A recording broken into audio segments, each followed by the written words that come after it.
A 5-year-old boy stood in the Oval Office and asked the President of the United States one simple question: "Is your hair like mine?" What happened next changed how millions of children saw themselves. It was May 2009. Jacob, Philadelphia's father, worked for the National Security Council and was finishing his assignment. The farewell meeting with President Barack Obama was supposed to be routine: a photo, a handshake, a memory to take home. But Jacob had been carrying a question, something private, something that mattered more than any adult conversation happening around him. He'd gotten a fresh haircut before the visit. His friends told him it looked just like President Obama's. Jacob wanted to know if that was true. Not from looking, from touching, from knowing for certain. Standing beside the President of the United States, this small boy leaned forward and asked quietly, "I want to know if your hair is like mine." The room went still, not with tension, but with the sudden weight of what that question carried. Not, "What's it like being president?" but something far more fundamental. "Do I see myself in you?" President Obama didn't hesitate. He didn't laugh it off or give a diplomatic answer. He did something instinctive, something that revealed who he was beyond the office. He bowed his head, lowered himself to the boy's height, put himself at eye level with a child asking to be seen. "Touch it yourself," he told Jacob. "See if it's the same." Jacob reached up. His small hand patted the president's head, fingers moving through hair that was, indeed, like his own. He smiled, the kind of smile that comes from recognition, from belonging. White House photographer Pete Souza captured the moment. Obama bent low, hands in his pockets, while Jacob's arm extended upward in the universal gesture of a child exploring his world. "It's kind of a grab shot," Souza later said, "but it tells you a lot about him as a person, that he would not only be willing to bend down like that, but have this little boy touch his head." The moment was over in seconds, but the photograph didn't fade. It traveled through the White House, then through the world.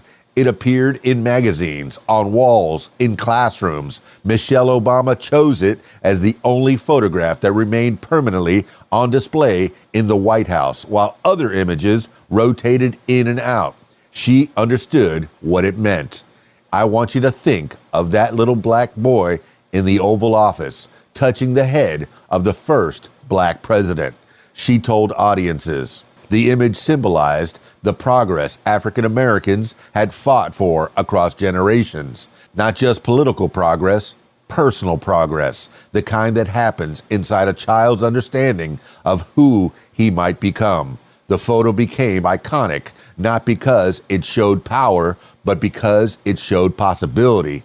It captured the moment when the extraordinary became familiar, when the highest office in America bent down to eye level with a child and said, "Yes, you belong here too." For generations, that had been unimaginable. Black children grew up seeing presidents who looked nothing like them. The presidency existed in a world that didn't include them, not as participants, not as leaders, not as people who could stand in that room and feel at home. Jacob's question revealed what representation does for children. It transforms abstract possibility into concrete reality. It turns maybe someday for someone into right now for me. Children don't process belonging through policy speeches or historic firsts. They process it through small details, hair texture, skin tone, the way someone stands, a sense of being seen and recognized in the most ordinary, intimate ways. Jacob wasn't asking about civil rights history. He was asking, "Are you like me?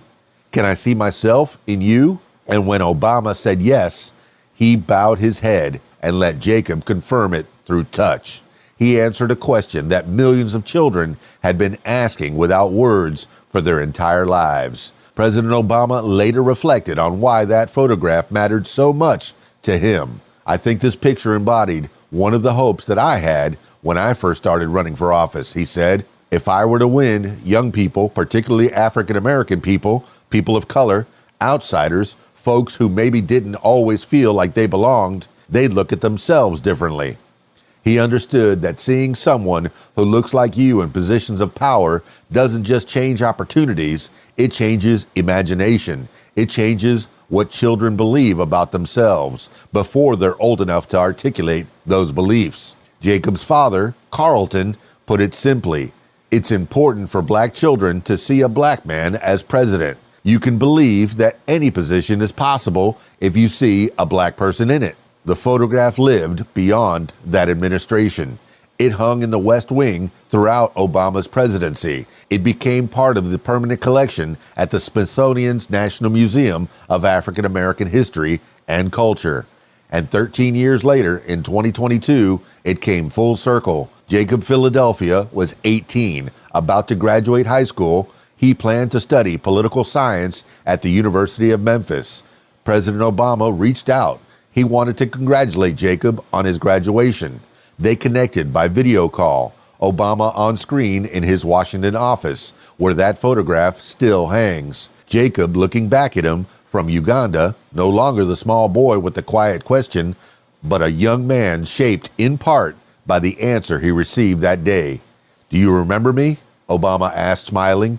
Yes, Jacob said, and you said your hair would be gray next time.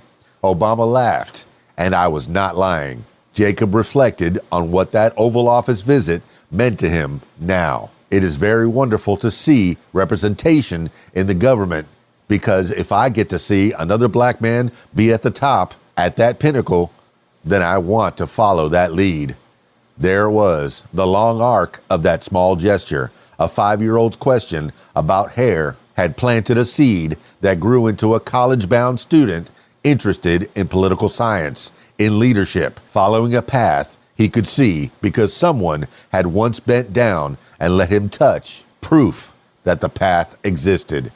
The photograph endures because it captures something essential about how change happens, not just through laws and elections, but through the quiet moments when a child sees himself reflected in someone he admires, when the extraordinary becomes familiar, when belonging transforms from a distant hope into something you can reach out and touch.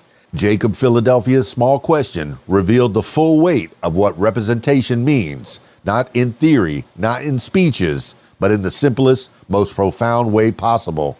One child's hand reaching up, connecting with proof that he could belong anywhere, even there, especially there, in the Oval Office, where a 5-year-old boy once learned that his hair was indeed just like the president's. What do you think about that?